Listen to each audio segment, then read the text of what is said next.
Hello friend, how are you. मैं doctor Deepak Kumar Das आज geography के क्लास में, और आज आप लोगों को मैं अक्षांश एवं देशांतर के बारे में बताऊंगा। तो दोस्तों स्टार्ट करते हैं अक्षांश एवं देशांतर।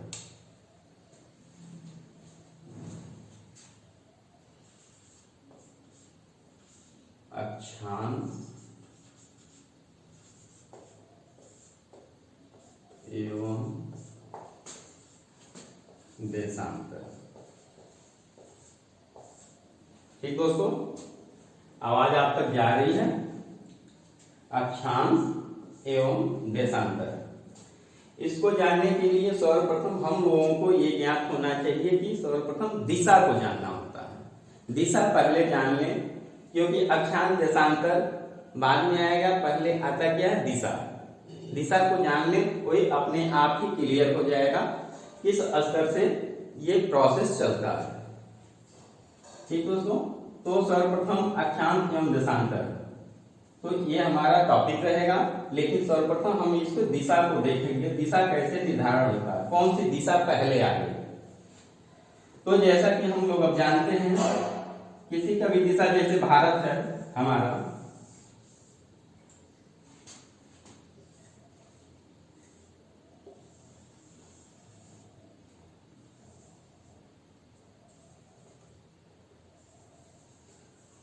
इसी को मान लें आप, देखिए भारत है।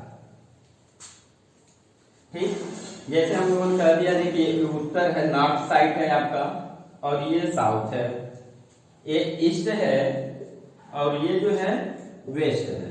तो अब north, south, east and west ये कहां से आ गए, कैसे निर्धारित हो गए, तो इस चीज के बारे में हम लोग सर्वप्रथम जान लेते हैं। अब जानने के लिए क्या करना होगा, जैसे कि हम लोगों ने पहले से सुनते आ रहे हैं, एक ध्रुव तारा होता है। क्या होता है? एक ध्रुव तारा होता है। ये मान लेते हैं पृथ्वी है। ठीक, ये पृथ्वी है, और पृथ्वी के जब हम जहां धरातल पे खड़े हैं वहां से देखेंगे तो ध्रुव एक तारा होता है, जो सदैव क्या होता है, उत्तर दिशा की ओर होता है। उत्तर दिशा की ओर होता है। तो उत्तर कहां है? उत्तर हमने देखा सदैव जो है, उत्तर जो है हमारे ठीक क्या होगा, ऊपर होगा। तो इसलिए भूगोलवेत्ताओं ने क्या मान लिया, इसे जो ध्रुव तारा है उसी को इन्होंने मान लिया नॉर्थ साइड, उत्तर मान लिया। अब उत्तर इन्होंने मान लिया, अब जस्ट ही इसके अपोजिट चलते हैं। तो सर्वप्रथम कौन सी दिशा आ गई? नॉर्थ दिशा आ गई। अब नॉर्थ दिशा आ गई, नॉर्थ दिशा के बाद आपका जो है क्या, जस्ट इसके अपोजिट कौन सी दिशा हो जाएगी? साउथ हो जाएगी। दक्षिणी दिशा आपकी आ जाती है। अब दक्षिणी दिशा आ गई। अब ये हमने डिसाइड करेंगे, पहले पश्चिमी दिशा आती है या पूर्व दिशा आती है, तब इसे हमें देखना है। तो कैसे डिसाइड करेंगे? जस्ट ध्रुव की तरफ मुंह करके खड़ा हो जाइए। आपके दाहिने साइड जो पड़ेगा वो क्या होगा? ईस्ट हो जाएगा आपका, यानी पूर्व दिशा। दाहिने साइड आपके पूर्व दिशा, और जस्ट लेफ्ट साइड यानी बाएं साइड आपका क्या होगा? वेस्ट हो जाएगा, यानी पश्चिम दिशा। तो एक हुआ दिशा का निर्धारण। उत्तरी ध्रुव से जो ध्रुव तारा है उसी को मानक मान लिया गया है, और उसी धारा ऊपर के साइड को हम लोगों ने मान लिया कि उत्तर दिशा है। जस्ट उसके अपोजिट क्या है? दक्षिण दिशा। आपके राइट साइड यानी ध्रुव तारे की तरफ मुंह करके खड़े हो जाइएगा, और जिस तरफ आपका दाहिना हाथ हो, यूं समझ लें कि आपका जो है वो पूर्व साइड है, और लेफ्ट साइड में ही आपका वेस्ट आ जाएगा।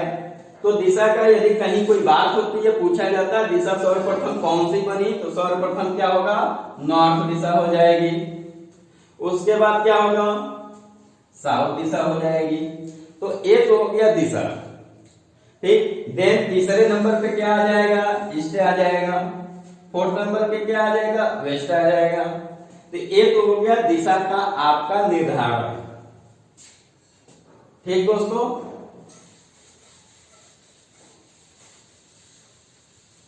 तो दिशा आप लोगों ने देख लिया, सर्वप्रथम कौन सी दिशा आई, कभी ये पूछता तो नहीं है, लेकिन इसे जानना अति आवश्यक है। कोई सपोज दैट कहीं पूछ ही दिया तो ये आपको जानकारी होना चाहिए कि नॉर्थ जो है सर्वप्रथम आया है, सेकेंड पे जो है साउथ आया है, थर्ड पे जो है ईस्ट है और फोर्थ पे जो है वेस्ट है। एक दोस्तों अब देखते हैं हम लोग अक्षांश। तो अक्षांश को जानने के लिए सर्वप्रथम क्या करना होगा, ग्लोब या धरातल को देखना होगा, यानी पृथ्वी। पृथ्वी को सर्वप्रथम हम लोग क्या करेंगे, बनाएंगे। ये आपका हो गया, पृथ्वी हो गई ये। अब देखिए आप क्या करना है, कोई भी चीज है उसे हमें क्या करना होगा, ये आपका ग्लोब तैयार हो चुका है, ग्लोब तैयार हो गया। ग्लोब तैयार होने के बाद किसी चीज को यदि कट करना हो तो कैसे कट करेंगे। सपोज दैट ये हमारा ग्लोब है, आप मान लें ये हमारा ग्लोब है, इसे कट करना हो तो ऐसे कटिंग करते हैं तो बराबर रेशियो नहीं मिलता, लेकिन ऊपर से यदि काटते हैं सीधा सीधा तो अब क्या होगा, उसका रेशियो बराबर आता है। तो यहाँ पे वही सिस्टम हमें कर देना होगा। क्या करना होगा, पृथ्वी को दो भागों में क्या करना होगा, कट कर देना होगा। तो जैसे हम कट करेंगे, भू मतलब पृथ्वी, अब मध्य से इसके एक रेखा खींच दी जाएगी, माने इसे कट कर दिया जाएगा धरातल को या ग्लोब को। तो ये क्या होगा, भू हो गया आपका भू। अब मध्य से हुआ तो मध्य, और लाइन है जो कि रेखा, तो क्या नाम हो गया, भू मध्य रेखा। बीच से लाइन एक कट कर दी गई ग्लोब पे, तो क्या हो गया, भूमध्य रेखा, जिसको हमने 0 डिग्री से, भूमध्य रेखा 0 डिग्री मानी जाती है, जो 0 डिग्री पे ये निर्धारित है भूमध्य रेखा। और भूमध्य रेखा को विषुवत रेखा के नाम से भी जाना जाता है। किस नाम से दोस्तों, विषुवत रेखा के नाम से, विषुवत रेखा के नाम से जाना जाता है। भूमध्य रेखा माने पृथ्वी या ग्लोब के बीचों बीच से एक लाइन खींच दी गई, जिसे हम भूमध्य रेखा के नाम से जानते हैं या जाना जाता है। देन उसको एक और नाम से जाना जाता है, किस नाम से, विषुवत रेखा के नाम से जाना जाता है। ठीक है, या इंग्लिश में इसे क्या कहेंगे, इक्वेटर, इक्वेटर के नाम से जानते हैं। ठीक, देन अब देखते हैं नॉर्थ साइड। भूगोलवेत्ताओं ने माना है कि यहाँ पे क्या है, 90 डिग्री। कितना है, 90 डिग्री। ये 90 डिग्री क्या होगा, नॉर्थ होगा। मैंने अभी दिशा बताया तो उसने बताया नॉर्थ जो है ऊपर, तो 90 डिग्री कितना होगा, ऊपर होगा। देन उसके अपोजिट में भी 90 डिग्री, यानी साउथ में भी क्या होगा, 90 डिग्री, नॉर्थ एवं साउथ। साउथ में भी क्या होगा, 90 डिग्री होगा। अब ये होगा कि अक्षांशों का निर्धारण कैसे करते हैं। अब भूमध्य रेखा के बीच भूमध्य रेखा का वर्किंग हो गया, इसकी उत्पत्ति हो गई, भूमध्य रेखा आ गया। अब आप देखेंगे कोई भी ग्लोब होता है तो ग्लोब पे ये भूमध्य रेखा मिड पॉइंट एक बना लीजिए। आप लोगों ने चांदा देखा होगा, रेखा गणित में प्रयोग किया जाता है। चांदे में लिखा होता है 1 2 3 4 5 6 7। चांदा किस प्रकार से होता है, चांदा इस प्रकार से होता है। ठीक, इसमें ऊपर 90 डिग्री लिखा होता है। ठीक, उसके बाद ऐसे कुछ लाइनें उसमें बनी होती हैं। ठीक, 1 2 3 4 लेकर के 90 तक होती है। तो चांदा आप यहां लगा लीजिए। चांदे के सीध में क्या होगा आपका, 90, क्या होगा, 90 डिग्री। जस्ट इसके अपोजिट भी करते हैं तो क्या होगा, ये भी 90 डिग्री। ठीक, अब जैसे हम लोग यहां से चांदा रख लीजिए 90 डिग्री वाले पे। 90 डिग्री पे रखने के तत्पश्चात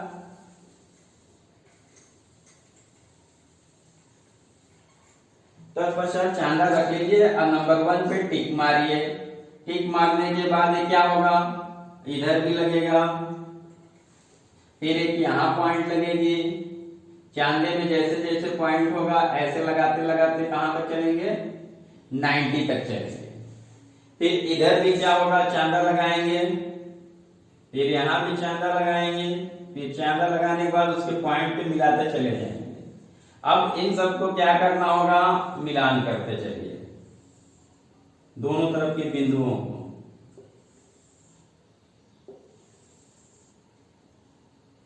दोनों तरफ के बिंदुओं को मिलान करते हुए आप चलते चलिए।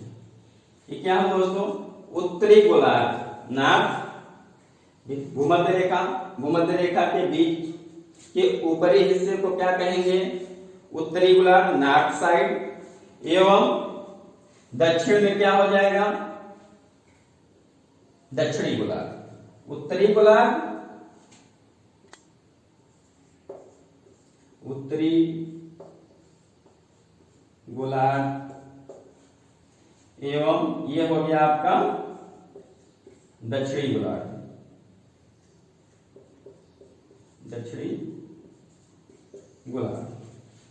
अब ये आ गया आपका दक्षिणी गोलार्ध, ये उत्तरी गोलार्ध और ये हो गया आपका दक्षिणी गोलार्ध। तो आपने देखा चांदा के अकॉर्डिंग, जैसे चांदा होता है चांदा मैंने रख लिया, वहां 10, 20, 30, 40, 50, 60, 70, 80, 90 तक जाता है। जस्ट दोनों साइड से चांदे से 10, 20, 30, 40, 50, 60, 70, 80, 90 में ऐसे बना होता है। तो 1, 2, 3, 4, 5, 6, 90 तक जाएंगे, प्लस लेफ्ट साइड से भी 90 तक जाएंगे। अब दोनों को क्या होगा, उसको जोड़ देंगे। अब दोनों को लाइन को क्या करेंगे, जोड़ देंगे। क्या होगा, उत्तरी गोलार्ध का अक्षांश का जो है निर्धारण हो जाता है। ठीक सेम प्रोसेस दक्षिणी गोलार्ध में करेंगे, चांदे को रखेंगे, उसके बाद यहाँ पॉइंट बनाते जाएंगे दोनों साइड, चांदे को देख के 1, 2, 3, 4, 5, 6, 7 ऐसे करते चले जाएंगे 89 और 90 तक, 79 तक ऐसे हम करते चले जाएंगे। अब क्या होगा, इन रेखाओं को हम जो है मिलाते चलेंगे।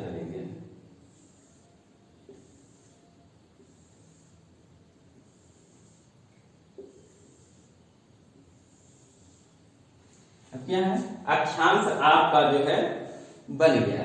अक्षांश एक लाइन में कहते किसे हैं, धरातल पर या ग्लोब पर, धरातल पर बनी काल्पनिक रेखा जो सदैव क्षैतिज अवस्था में पाई जाती हैं, धरातल पर निर्मित काल्पनिक रेखा जो सदैव क्षैतिज अवस्था में पाई जाती हैं, उन्हें हम अक्षांश के नाम से जानते हैं या जाना जाता है। ठीक, तो अक्षांश का निर्धारण इस प्रकार हो गया दोस्तों। देन अब आता है देशांतर। देशांतर भी देख लेते हैं। क्या होता है, अक्षांश जो है सदैव जो है वृत्ताकार होता है, लेकिन अक्षांश वृत्ताकार नहीं होता। अक्षांश क्या होगा, अर्धवृत्ताकार होता है। अक्षांश क्या होगा, अर्धवृत्ताकार होता है। अब इसको हम लोग कैसे चलेंगे,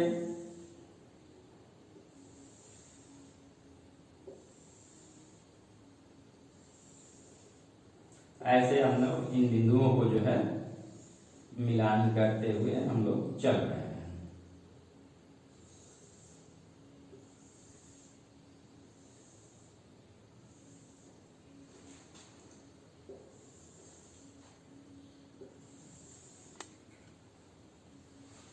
अब क्या हो गया दोस्तों, आपका ग्लोब बन करके जो है ये तैयार हो गया।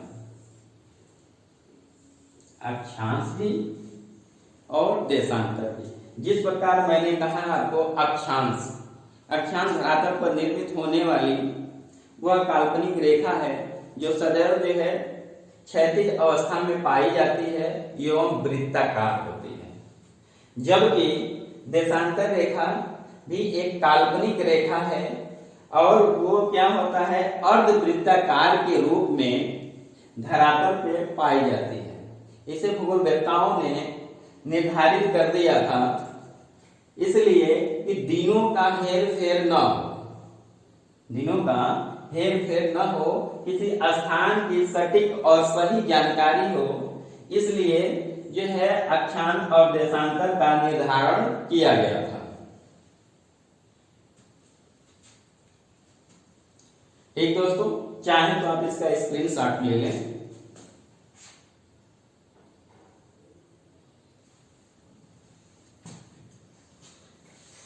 तो अक्षांश एवं देशांतर,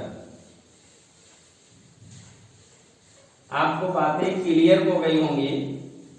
एवं दिशा, कौन सी दिशा सर्वप्रथम जो है धरातल पे आई या बनी। देन अब इसी से जुड़ी हुई चीजें देख लेते हैं। ये आपका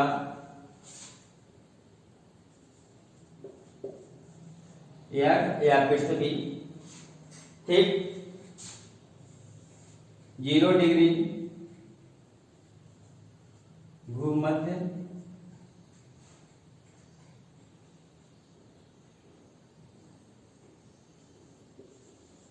भूमध्य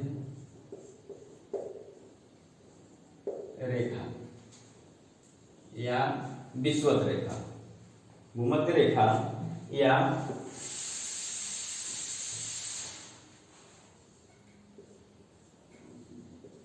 रेखा या विषुवत रेखा। ठीक, जैसे हम लोगों ने देख लिया। अब ये देखिए, यहीं पे एक बात और आ जाती है, क्वेश्चन उठ जाता है कि उष्णकटिबंधी, शीतोष्णकटिबंधी तथा उपोष्णकटिबंधी क्षेत्रों का निर्धारण इन्हीं के आधार पर किया जाता है। जैसे कि सपोज दैट ये आपका सूर्य हो गया, क्या हो गया, सन हो गया। हालांकि सन यहां मैंने छोटा बनाया, पृथ्वी से बहुत बड़ा है। देन अब क्या होगा, इसी में नॉर्थ साइड में यानी उत्तरी गोलार्ध में 23.5 डिग्री उत्तरी अक्षांश यानी नॉर्थ में कर्क रेखा, कर्क रेखा एवं 23.5 डिग्री साउथ में मकर रेखा पाई जाती है, कर्क एवं मकर। अब ये देख लेते हैं कर्क रेखा, कभी कभी क्वेश्चन बन जाता है, ठीक है, उत्तरी गोलार्ध में 23.5 डिग्री पे कौन सी रेखा निर्धारित है। तो अब क्या होगा, जैसे ऑप्शन आएगा मकर रेखा, कर्क रेखा या फिर भूमध्य रेखा या फिर देशांतर रेखा, 23.5 डिग्री उत्तर में कौन सी रेखा पाई जाती है या स्थित है। तो हम क्या करेंगे, कैसे हम समझेंगे कि कर्क रेखा ही है। तो इसमें हम देखेंगे दोस्तों क्या होता है, सर्वप्रथम क्या आता है, के आता है या फिर क आता है, उसके बाद क्या आता है, एम आएगा, नहीं तो म आएगा आपका। तो इस हिसाब से जो पहले आया वो ऊपर हो गया, जो पहले आया वो ऊपर हो गया। आई मीन से एक कर्क रेखा जो है आपका ऊपर हो गया, अब मकर रेखा क्या हो गया, नीचे हो गया।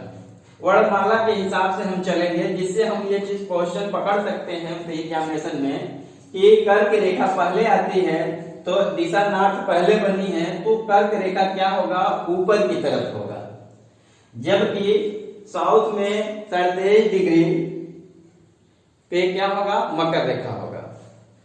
ठीक दोस्तों, 23.5 डिग्री नॉर्थ एवं 23.5 डिग्री साउथ। और यहीं पे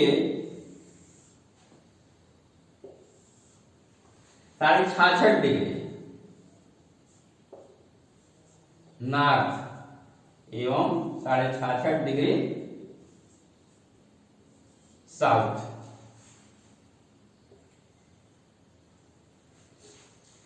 इसे किस नाम से जानते हैं? 66 डिग्री नॉर्थ को आर्कटिक सागर, सॉरी आर्कटिक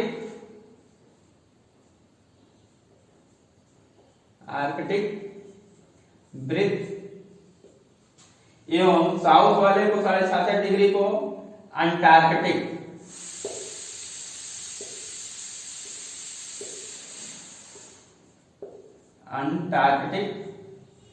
वृत्त के नाम से, आर्कटिक एवं अंटार्कटिक वृत्त के नाम से जो है जानते हैं। अब जैसे कि अब इसमें कभी कभी क्वेश्चन आता है उष्णकटिबंधीय क्षेत्र कौन सा है? उष्णकटिबंधीय क्षेत्र कौन सा है? तो अब हम कैसे बताएंगे उष्णकटिबंधीय क्षेत्र कौन सा है या एरिया कौन सी है? तो ये चीज सदैव आपके ध्यान में होना चाहिए, सूर्य की रोशनी वर्ष भर भूमध्य रेखीय क्षेत्रों में सीधी पड़ती है। सूर्य की रोशनी भूमध्य रेखीय क्षेत्रों में क्या होगा कि सीधा पड़ता है। और सीधा पड़ने के कारण क्या होगा, सूर्य की रोशनी सर्वाधिक यहां आएगी और इन क्षेत्रों का क्या होगा, गर्मी या टेम्परेचर बढ़ जाएगा। और जहां पे सर्वाधिक तापमान होगा, और तापमान किससे बढ़ेगा? आग लगाने से नहीं बढ़ेगा, किससे बढ़ेगा? सूर्य से, सूर्य से बढ़ेगा। अब क्या होगा, जब इन क्षेत्रों में सूर्य की रोशनी तीव्र गति से पड़ती है तो अब ये क्षेत्र क्या होगा, ऑटोमेटिक ही हीट हो जाएंगे, क्या होगा, गर्म हो जाएगा। तो गर्म हुए क्षेत्र को यानी 23.5 डिग्री नॉर्थ से 23.5 डिग्री साउथ के बीच क्या होगा, वर्ष भर सूर्य की किरणें सीधी पड़ती हैं, इसलिए इस क्षेत्र में क्या होगा, उष्णकटिबंधीय क्षेत्र का विकास हो जाता है। जो गर्म क्षेत्र होगा उसे हम किस नाम से जानते हैं, उष्णकटिबंधीय। क्या होगा, उष्णकटिबंध,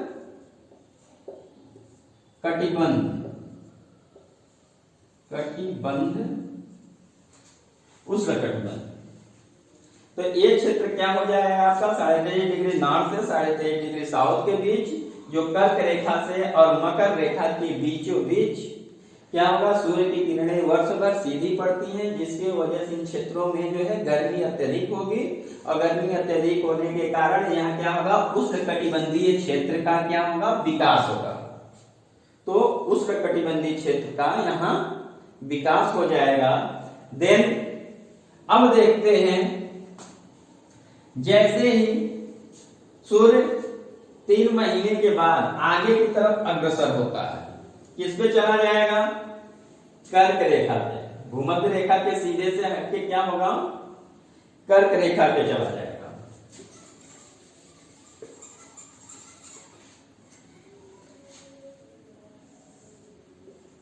किस पे चला गया, कर्क रेखा पे। यहां पे सूर्य की रोशनी कैसे पड़ेगी, इस हिसाब से पड़ेगी। तो वर्ष भर तो इन क्षेत्रों में तो पड़ ही रही है। अब ये चीजें पड़ी, अब यहाँ 3 महीने के बाद पड़ रही है। 3 महीने यहाँ, 3 महीने फिर ऊपर, फिर 3 महीने यहाँ, फिर 3 महीने नीचे मकर रेखा, भूमध्य रेखा 3 महीने, फिर भूमध्य कर्क रेखा पे 3 माह, फिर वहां से वापसी करेगी, 3 माह भूमध्य रेखा पे रुकेगी, फिर क्या होगा, मकर रेखा पे आएगी। तो 3 चौक के 12 महीना आपका जो सन क्या होता है, इसी के बीच में जो है घूर्णन करता रहता है। ठीक, हालांकि सूर्य नहीं घूमता है, इसके बारे में बाद में बताऊंगा। तो अब क्या होगा, सन जो है आपका किस क्षेत्रों में पड़ने लगा, 66.5 डिग्री से 23.5 डिग्री के बीच। तो इसमें अब जब पड़ रहा सूर्य की रोशनी, तो ऐसे क्षेत्रों में क्या होगा, यहां तक तो सीधी पड़ रही है, 23.5 डिग्री से लेके भूमध्य रेखा के बीच में, इसमें सीधा ही पड़ रहा है। अब फिर क्या होगा, यहाँ पे तिरछी रोशनी पड़ रही है। इन क्षेत्रों में क्या हो जाएगा, उपोष्ण कटिबंध क्षेत्र, उपोष्ण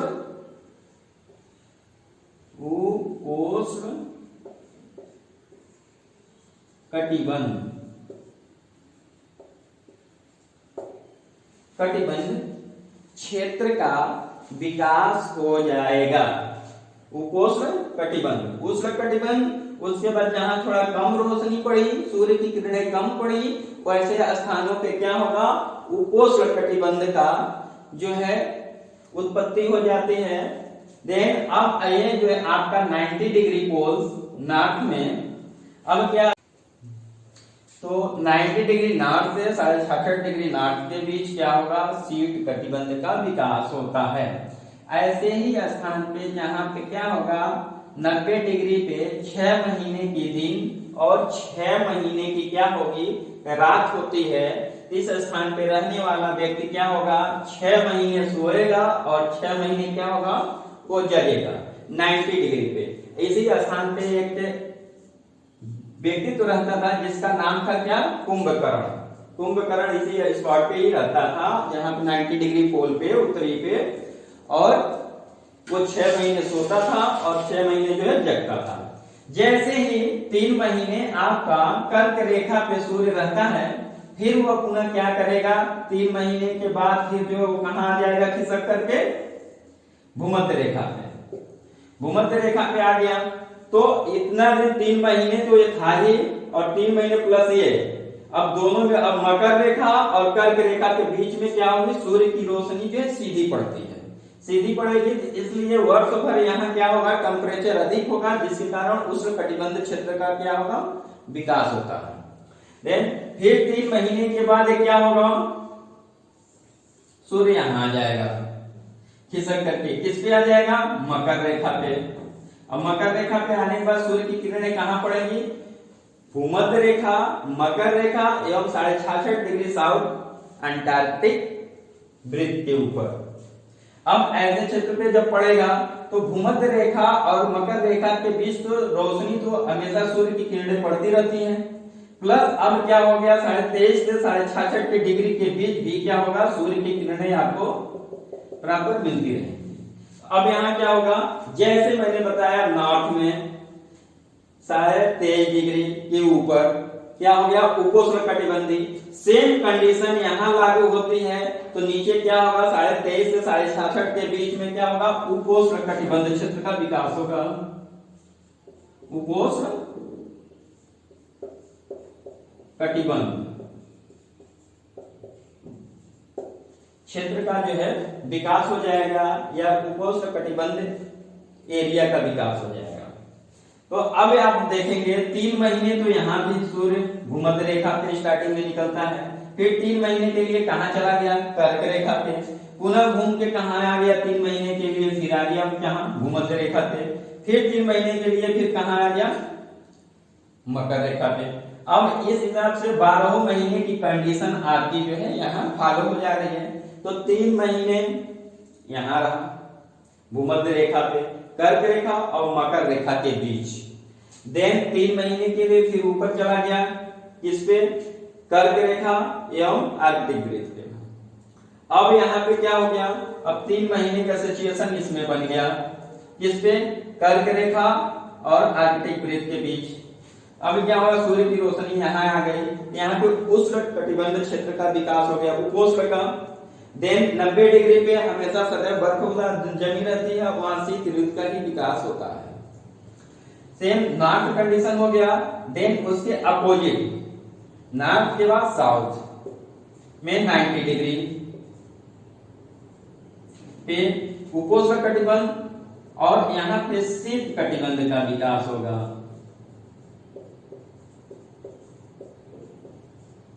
ठीक, प्रतिबंध क्षेत्र का जो है विकास हो जाएगा।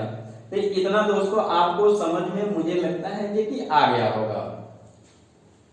आगे देखें, आप चाहें तो एक स्क्रीनशॉट ले लें। Okay sir.